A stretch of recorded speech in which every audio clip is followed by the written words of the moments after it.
For 100 years, 3 giant walls kept humanity alive, safe, untouchable, and the whole time, those walls were packed wall to wall with millions of sleeping titans. The protection was made of the exact thing it was protecting people from. That's not even the strangest thing in this series. These are 17 Attack on Titan facts, so weird they shouldn't be real. They are. Start with the bodies.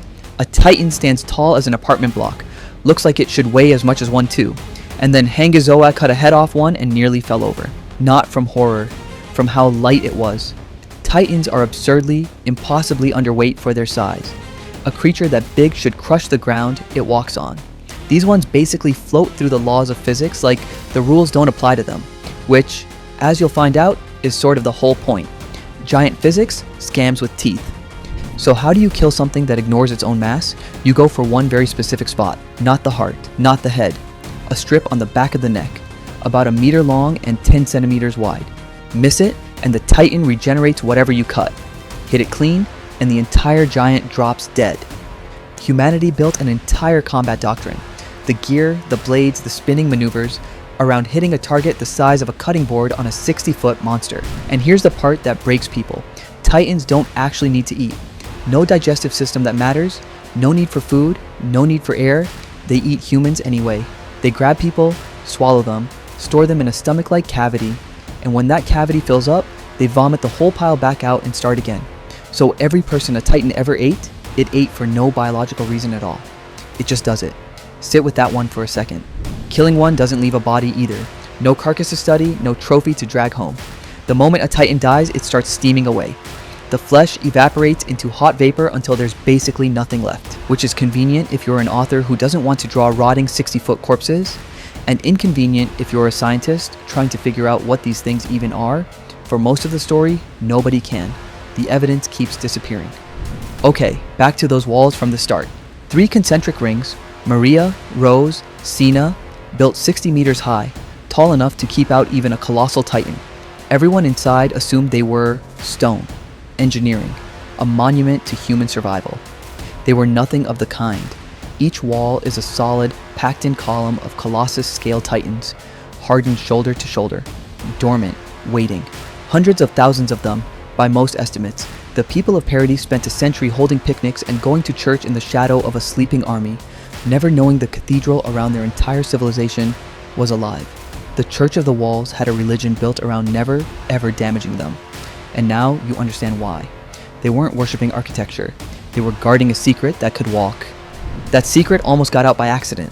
When Annie pinned a titan to the inside of a wall during a fight, the impact chipped the surface, and a titan's face peeked through. The church didn't panic because it was ugly. They panicked because of sunlight. Expose one of those sealed titans to sunlight long enough and it could wake up, activate, and if one in the wall woke up, the whole structure could come down, along with the only thing standing between humanity and extinction. They sealed it over fast and quiet. Imagine your bunker's load-bearing beam opening one eye. Quick one before we go deeper. Which of these has sounded the most made up to you so far? Lightweight titans, the walls being alive, or what's coming next? Drop it in the comments. I'm genuinely curious where people land. Because next is Ymir, not the founder, the freckled one from the 104th. She wasn't always a soldier. She was injected and turned into a mindless pure titan, and then she wandered. For about 60 years. 6 decades, shambling around Marley as a brainless giant with no memory of who she was. No thought in her head, just instinct. And then she happened to eat the right person, a titan shifter, and snapped back into a human body. Same young woman, not aged a day through 60 lost years. Think about what that actually means. She walked into that titan as a girl and walked out half a lifetime later, still a girl. Except, everyone she'd ever known was long gone. The series treats it as one line of backstory. It's one of the loneliest things in it. We're about a third of the way through, and the lore only gets stranger from here. If your brain's already a little broken, same. Stick around. Let's talk about Reiss. When Rod drank Titan serum, something went wrong. Badly wrong. Instead of a normal transformation, he became the largest pure Titan in the entire series. And a grotesque, malformed one. His body couldn't even stand. Reiss dragging himself toward Orva district. So he crawled. Dragged this enormous misshapen mass across the ground toward a city full of people. And because his face scraped the dirt the whole way, he was steadily grinding his own face off as he moved. Skin, features, gone mile after mile. He wasn't a threat because he was fast or smart. He was a threat because nothing that big and that wrong should be able to keep coming, and it kept coming. Here's one that isn't monster biology at all, and it might be the darkest thing in the show. When Wall Maria fell and refugees flooded the inner districts, there wasn't enough food, so the government organized what it called a reclamation operation to take back the lost territory. They sent roughly 250,000 people, volunteers and refugees, marched out beyond the safe walls, supposedly to reclaim land. Almost none of them came back. And that was the actual plan? It was never a real military operation. It was population control dressed up as patriotism, thinning the numbers so the people left behind had enough to eat. Their own leaders fed 250,000 civilians to the Titans on purpose and called it a mission of hope. Lighter mechanics, darker implications. Zeke Yeager, the Beast Titan, has a scream that works like a remote control. If you've ingested even a trace of his spinal fluid, Zeke can open his mouth, yell, and turn you into a Titan from a distance. No injection in the moment, no warning, just a shout.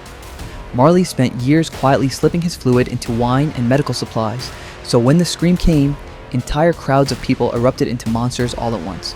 You could be standing next to your best friend, perfectly human, and be a Titan a half second later because of something you drank months ago.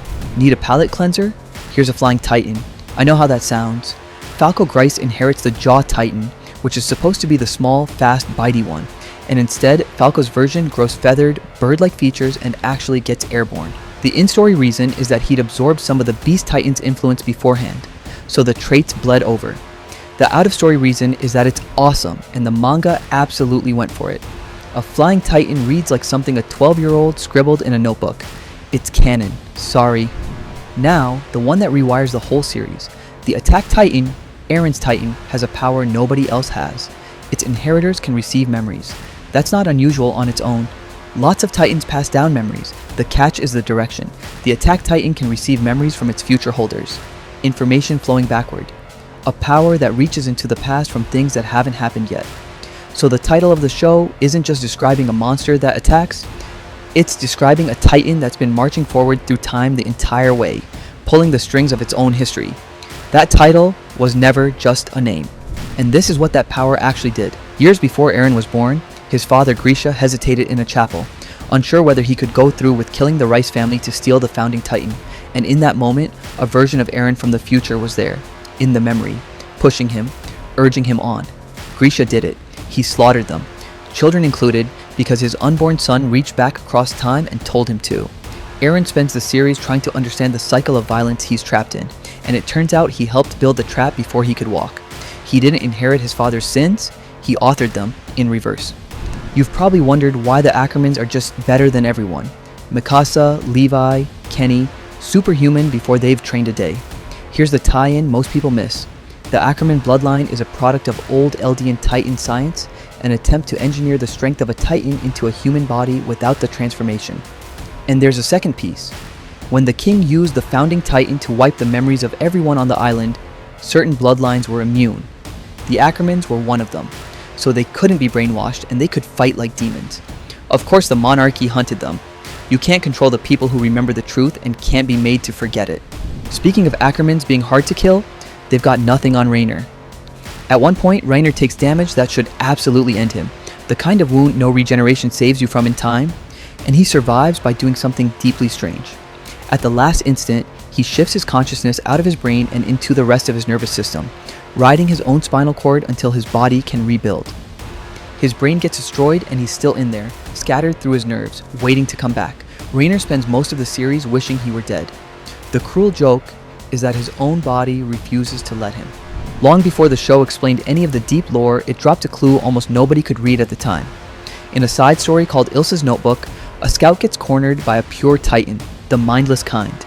The kind that only knows how to grab and eat. Except, this one stops. It speaks. It bows its head, calls her Lady Ymir, and starts to cry. At the time, it was pure nightmare fuel with no explanation. Years later, the full story made it make sense. These were people once, subjects of Ymir, and somewhere under all that instinct, a flicker of who they used to be, still recognized their ancestor's name. Isayama planted that grief in plain sight and let it sit there, unexplained, for ages. If you've been quietly catching the foreshadowing on rewatches, that crying Titan, the name on the show, You already know how dense this thing is. Tell me the detail that took you the longest to notice. And to finish, the weirdest one isn't in the story at all. It's where the Titans came from in the first place. Asayama has said the original spark for these creatures was a job he had at an internet cafe and a specific encounter with a drunk customer, trying to communicate with someone who was right in front of him but completely unreachable. A human shape with nothing he could connect to behind the eyes. That feeling, a person you cannot reason with wearing a human face, became the Titans, which honestly explains everything about why they look the way they look. The blank smiles, the dead-eyed staring, the vaguely human proportions that are just wrong enough to crawl under your skin. The most terrifying monster design in modern anime started as one bad shift at work. Almost every fact here comes back to the same uncomfortable idea. The things that look human in this world are the ones you should fear most, and the things that look like monsters used to be people. So here's my question. Which one of these are you going to bring up the next time Attack on Titan comes up in conversation? The fact you can't wait to hit somebody with? Tell me below. And if you want more anime lore pulled apart like this, you know what to do.